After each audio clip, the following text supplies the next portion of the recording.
araw nga po is Friday at kung matatandaan nyo nga po nakapagawa na nga po tayo ng ating unang school charity event sa Parañaque National High School, La Huerta. At ngayong araw po is Friday, ang una natin gagawin is i-deliver natin tong another batch ng school supplies sa Paliparan National High School sa Dasmariñas para pagdating ng Monday next week, tayo na lang po ang pupunta at makikita nyo meron na po tayong hawak na mga school supplies na i-deliver natin papuntang Dasmariñas, Cavite. At ito nga po wala pa tayong pahinga dyan at tulog na maayos. Pero ganun pa man pinagsisumikapan natin na ma-deliver agad itong mga school supplies at mga regalo natin for the teachers para pagdating ng Monday, pupunta na lang tayo doon at wala na tayong dadalahin. Kasi mahirap din akong pumunta doon kapag maraming dala, lalo na kapag ako lang yung mag-isang pupunta doon. Maraming salamat nga pala dito sa aking ate Zelda at sa aking pamangkin sa pagtulog. Kaya naman pagdating ng Monday, ito na nga ang nangyari. And welcome to Paliparan, Dasmariñas, Cavite. Nandito tayo ngayon sa Paliparan National High School sa Dasmariñas. Kasama ko ngayon ang aking pinakamamahal at pinakamabait teacher noong high school na isa sa mga tumulong at nagbigay sa akin ng pagmamahal noong ako ay nag-aaral noong high school. Ma'am Ellen Natividad. Ayan, advance happy birthday, Mark. Salamat na naging recipient ko yung aking school ngayon na pinagtuturuan. We're so blessed na merong Mark na dating tinulungan na ngayon siya na yung tumutulong. Sana lahat ng mga mag-aaral na nakaranas sa tulungan and then sila ay nakaranas sa kaginawahan. Sana magbalik sila kasi yan po ay credit not only to himself, to us, but also to God.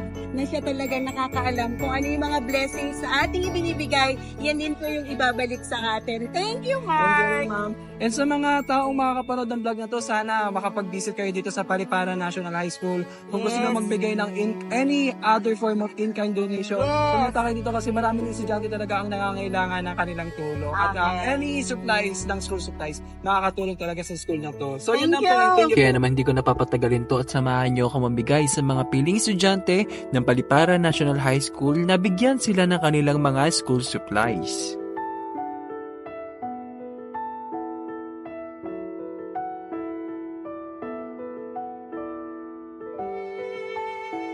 Umaasa ako na sana yung mga pinamigay ko sa kanilang school supplies ay magagamit at talagang mapapakinabangan nila sa susunod na mga araw ng kanilang pag-aaral dito sa kanilang high school. Masaya po ako kasi po nakatanggap po ako ng school supplies and magagamit ko din po ito para sa school.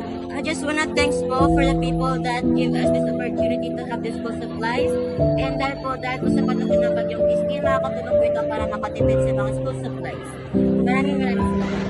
Masaya po ako kasi po nakatanggap po ako ng school supplies and magagamit ko din po ito para sa school.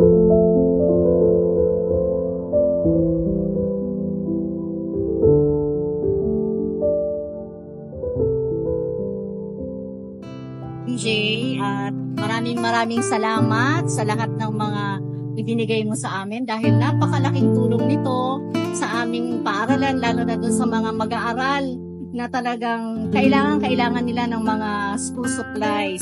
Tapos itong mga giveaway mo, isa na dito para sa aming principal kay Sir Melvin Dayuga. Dahil alam kong ito ay birthday mo, happy birthday sa'yo, MJ. Maraming salamat. At higit sa lahat, yung ginagawa mo ay makakapag-bless palalo ng lahat ng mga matutulungan mo. At dagdag yun sa blessing para sa iyo. Ayan. Para madagdagan din yung mga ibibigay mo sa mga nangangailangan. Ito ang kanyang deed of donation na talagang well-recorded at ilalagay pa namin ito sa aming newsletter ng aming paaralan. So, abangan mo yun. Mga kapanood, sana po makapag-visit po kayo dito sa Paliparan National High School sa mga mabubuting loob na gusto mag-donate kasi napakarami pong estudyante ang talagang nangangailangan ng school supply. So, kapag pwede po kayo pumunta dito at mag-record sa kanilang opisina.